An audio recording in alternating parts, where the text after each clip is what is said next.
Olá, tudo bem com você? Que bom estarmos juntos para darmos sequência ao nosso estudo do livro A Gênese. Eu sou o professor Wagner Klein, sou professor de Física, terapeuta holístico e você está no canal Subnova Visão.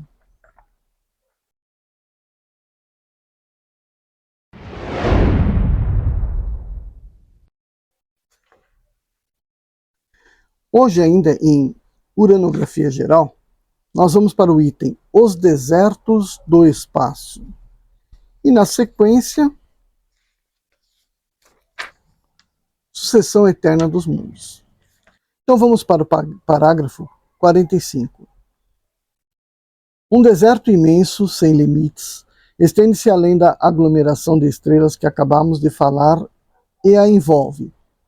As solidões sucedem-se às solidões, e as planícies incomensuráveis do vazio se estendem ao longe. As acumulações de matéria cósmica se encontram isoladas no espaço como as ilhas flutuantes de um imenso arquipélago. Se se quer apreciar de algum modo a ideia de enorme distância que separa a acumulação de estrelas da qual fazemos parte, das mais próximas aglomerações, é preciso saber que essas ilhas estelares são disseminadas e raras no vasto oceano dos céus, e que a extensão que as separa umas das outras é incomparavelmente maior do que as que medem as suas dimensões respectivas. Ora, se lembra que a nebulosa estelar mede, em número redondo, 1000 vezes a distância da mais próxima estrela tomada por unidade, quer dizer que alguns 100 mil trilhões de léguas, a distância que se estende entre elas, sendo sempre mais vastas, não poderia ser expressa por números acessíveis à compreensão de nosso espírito. Só a imaginação, em suas mais altas concepções, é capaz de transpor essa imensidão prodigiosa, essas solidões mudas e privadas de toda a aparência de vida, e de encarar de alguma forma a ideia dessa infinidade relativa. Então, só para a gente fazer uma interpretação aqui, rapidinho, né?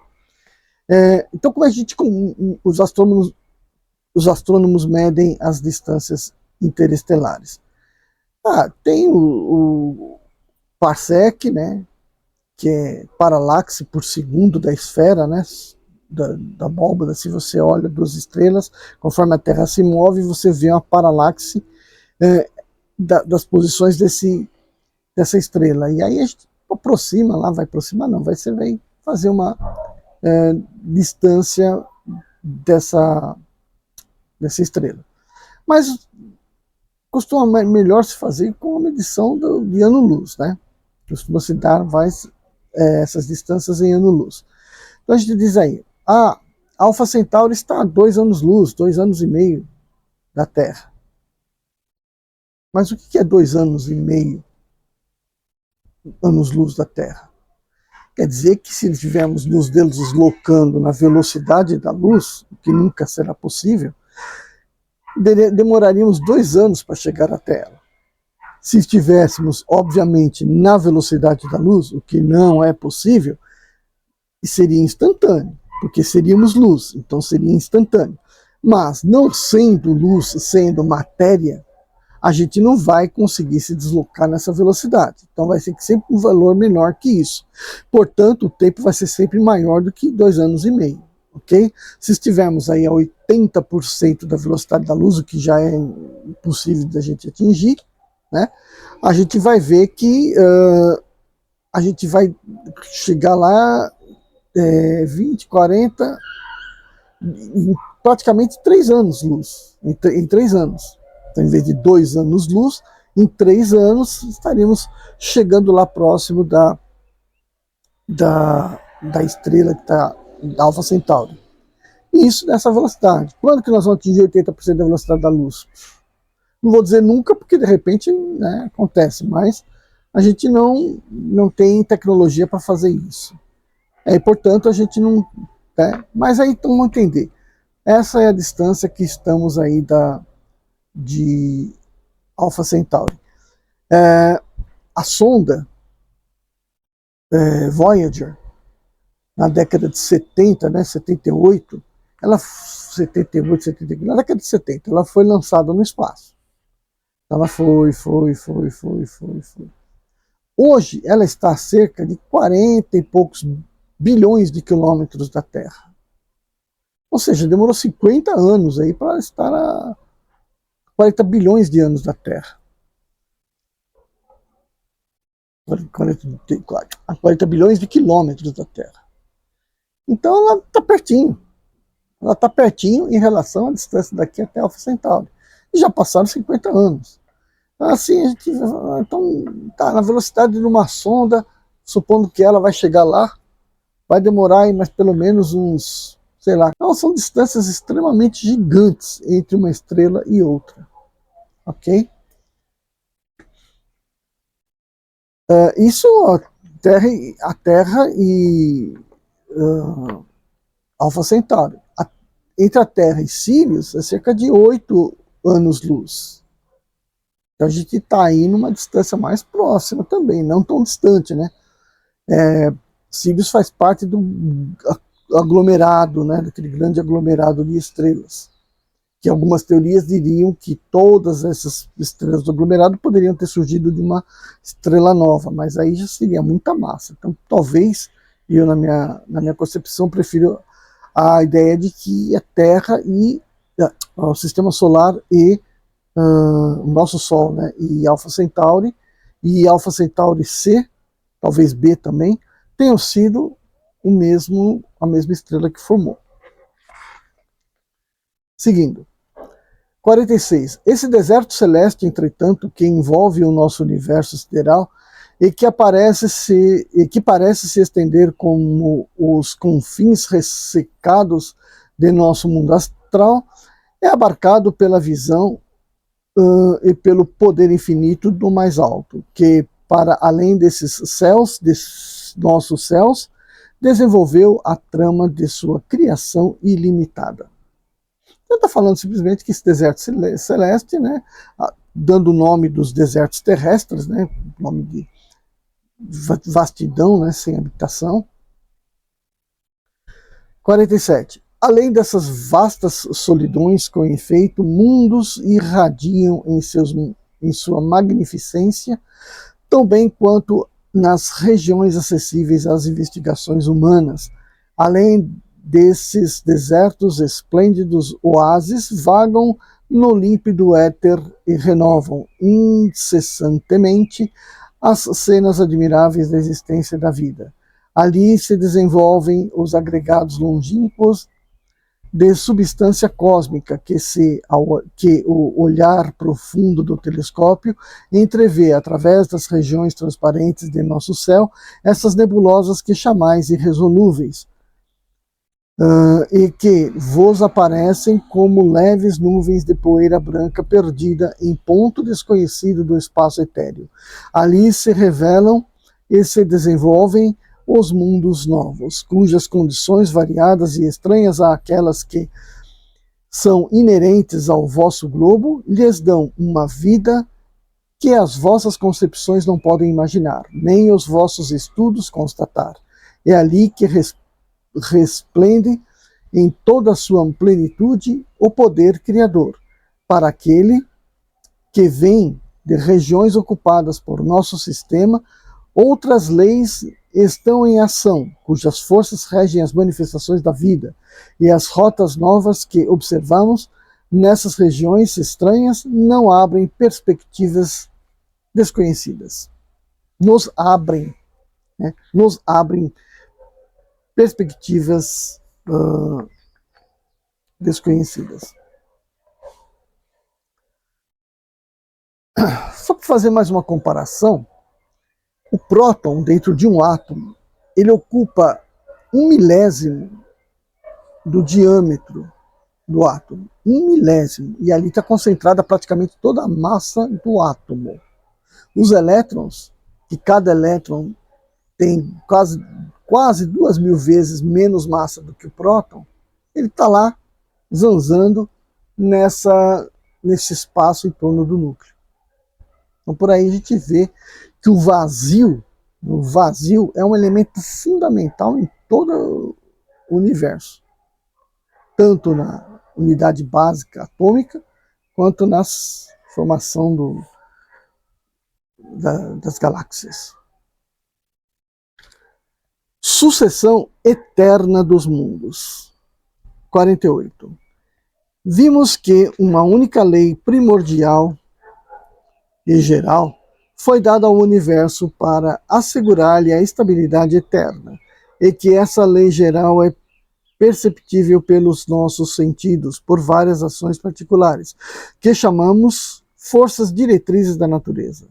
Vamos mostrar hoje que a harmonia do mundo inteiro, considerada sob o duplo aspecto da eternidade e de espaço, está assegurada por essa lei suprema. Com efeito, se remontarmos à origem primeira das primitivas aglomerações de substâncias cósmicas, já notaremos que, sob o império dessa lei, a matéria sofre transformações necessárias que a levam do germe ao fruto maduro, e que, sob o impulso de forças diversas nascidas dessa lei, ela percorre a escala das suas revoluções periódicas. Primeiro, centro fluídico de movimentos, em seguida, geradora de mundos, mais tarde, núcleo central e atraente de esferas que nasceram em seu seio. Já sabemos que essas leis presidem a história do cosmos. O que importa saber agora é que elas presidem igualmente à destruição dos astros. Porque a morte não é uma metamorfose unicamente do ser vivo, mas ainda uma transformação da matéria inanimada. Se é verdadeiro dizer em seu sentido literal que a vida só é acessível à falsidade da morte, é também justo acrescentar que a substância necessariamente deve sofrer as transformações inerentes à sua constituição. 50. Eis um mundo que, desde o seu berço primitivo, percorreu toda a extensão dos anos que a sua organização especial lhe permitia percorrer. O foco interior da sua existência está extinto. Os seus elementos próprios perderam as suas virtudes primeiras. Os fenômenos da natureza que reclamavam para a sua produção a presença e a ação de forças reservadas a este mundo não podem se apresentar doravante, porque a alavanca de sua atividade não tem mais o ponto de apoio que lhe dava toda a sua força. Ora, pensar-se-á que essa terra extinta e sem vida vai continuar a gravitar nos espaços celestes, sem finalidade, e passar com despojos inúteis no turbilhão dos céus? Pensar-se-á que ela permanece inscrita no livro da vida universal, quando não é mais do que uma letra morta, desprovida de sentido? Não.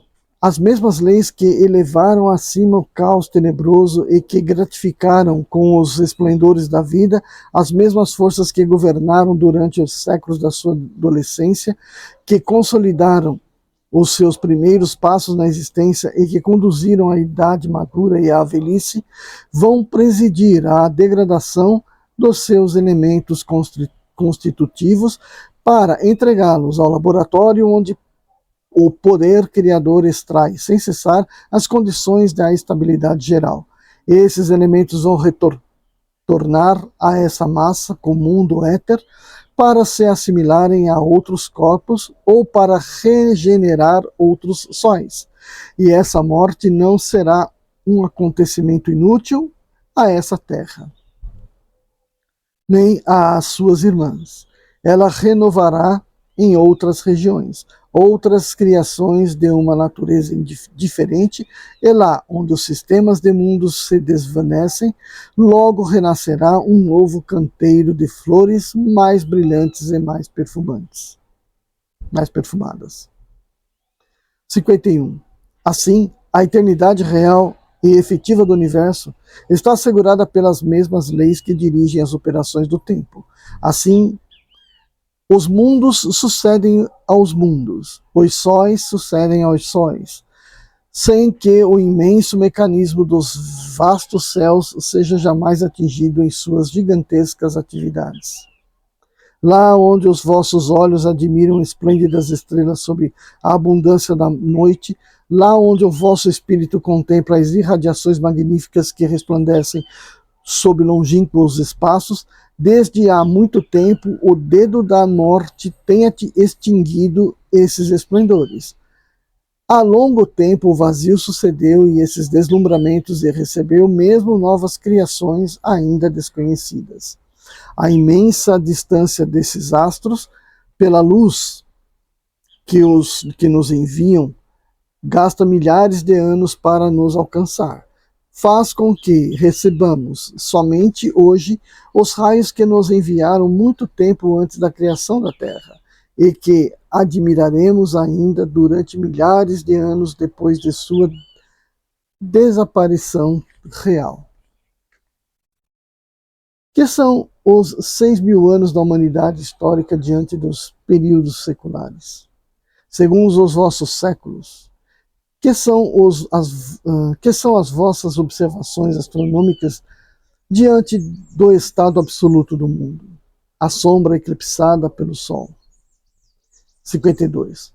Portanto, aqui, como em nossos outros estudos, reconhecemos que a Terra e o homem não são senão nada em comparação com o que existe, e que as mais colossais operações do nosso pensamento não se estendem ainda senão sobre um campo imperceptível perto da imensidão da eternidade do universo, que não acabará.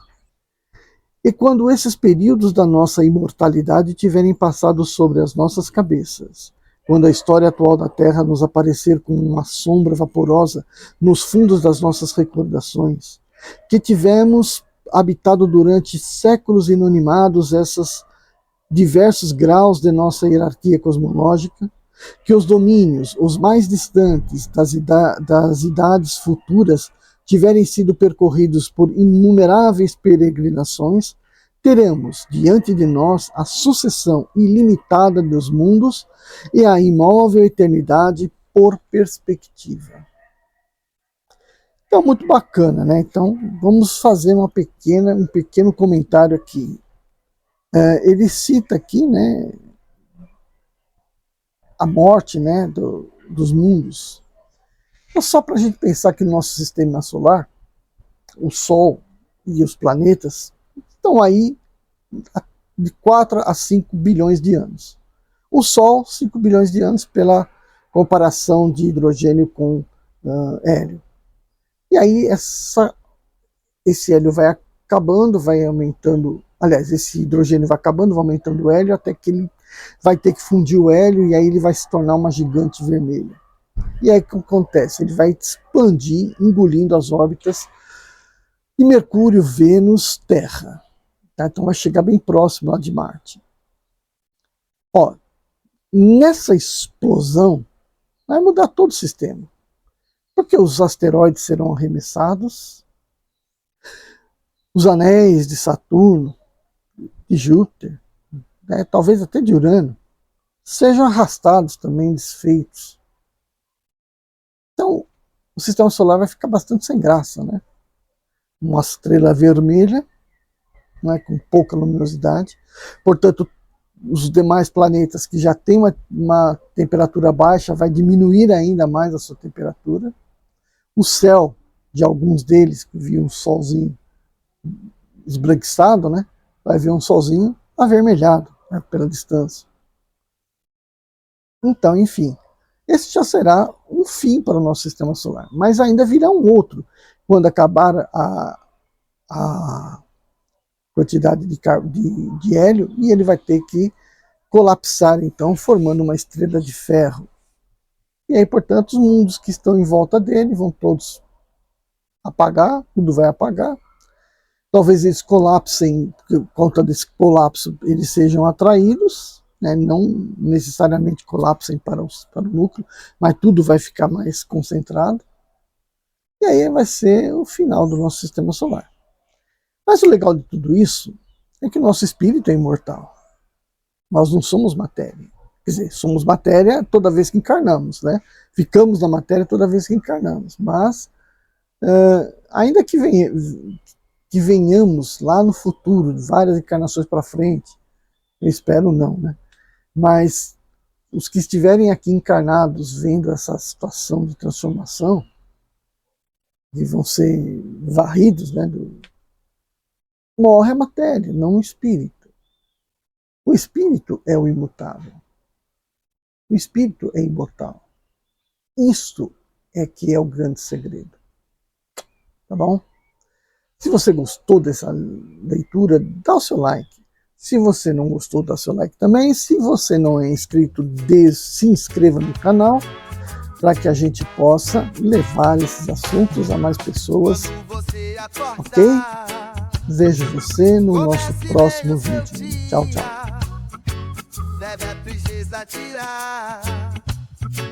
E com somente alegria, sei, oh, sei, oh, sei, oh, sei, oh, mágoa, tristeza e rancor.